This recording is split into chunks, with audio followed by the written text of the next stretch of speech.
আসসালামু আলাইকুম প্রিয় দর্শক।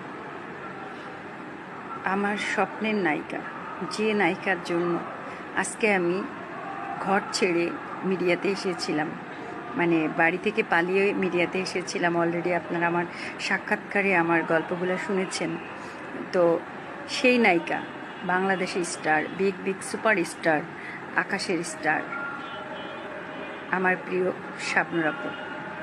তার অভিনয় দেখে আজকের আমার এই মিডিয়া জগতে আসা। সে আপুকে নিয়ে নোংরা নোংরা কথাগুলা বলে। কেন বলে? আর একজনের দোষ তার উপরে কেন দেওয়া হয়? তাকে নিয়ে যে নোংরা নোংরা কথাগুলা বলা হয় যে সালমান শাহর সাথে প্রেম ছিল, তার বয়সটা কত ছিল?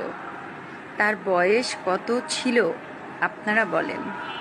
তো তাকে নিয়ে যে এই কথাগুলো বলা হয়, এটা তো ঠিক না। তার জন্য অনেকেই আজকে বাংলাদেশের স্টার হয়েছে তার অনুপ্রেরণায়।